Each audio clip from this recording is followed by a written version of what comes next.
Primary school children will be back in the classroom on Monday, and non-essential shops and hairdressers could reopen within 3 weeks under plans to unlock Wales. First Minister Mark Drakeford set out the cautious timetable for rolling back restrictions in a move that will further add to calls from Tory MPs for Boris Johnson to speed up the easing of curbs. He announced kids between 3 and 7 will return to school from Monday, with all other primary years plus secondary students in exam years set to return on March 15 if the data states. Schools in England aren't due to go back until March 8 at the very earliest.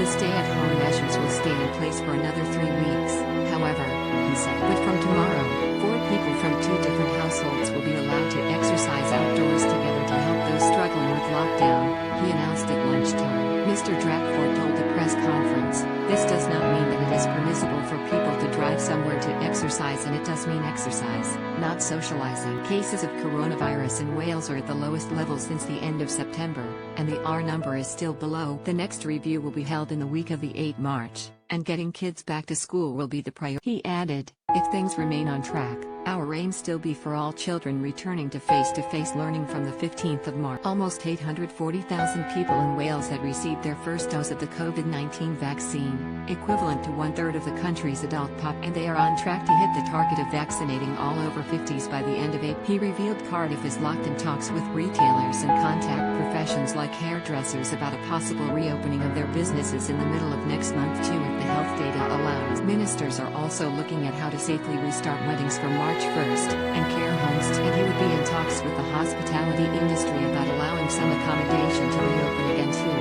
hopefully in time for Mr. Drakeford revealed has also set to hold talks with business chiefs about reopening non-essential shops and personal services like hairdressers within. He said, "I don't believe it will be a wholesale reopening. We are going to do things carefully, step by step, always assessing the impact of any actions that if it is possible on the 15th of March to begin the reopening of some aspects of non-essential retail and personal services such as hairdressing, then of course that is what we would want, but it will be in that careful step-by-step way and always making sure we are carefully monitoring the impact of any lifting of restrictions on the circulation of the virus." How Wales will unlock. Wales will start to unlock from February 22nd, when school children aged 3 to 7 return to. The number of people who are allowed to exercise together outside will also double from 2 to 4 from tomorrow, Saturday 19th of February, although workouts will have to. The stay-at-home message is set to be dropped on March 15th when other primary school children, and those secondary pupils in exam years, will also. On the same day, non-essential shops and contact services like hairdressers are expected to reopen on a limited basis. Self-contained holiday lets, including B&Bs and hotels with room services,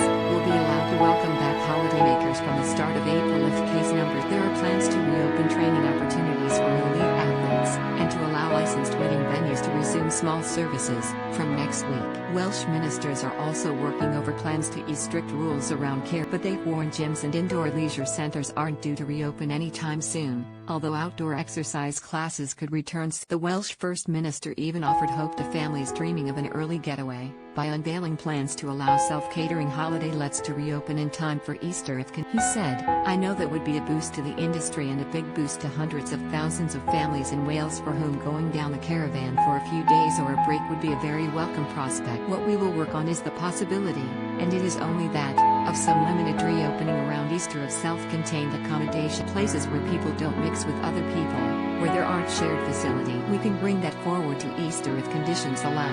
I know that will be huge relief to many hundreds and thousands of families." His remarks will provide further ammunition to Tory MPs who are pushing the PM to announce an ambitious roadmap for ending the lockdown, and Number 10 will make final decisions on how to reopen the economy after spending today poring over the latest data on infection rates and the effect of vaccine. The PM will then announce his decision to the nation on Monday afternoon.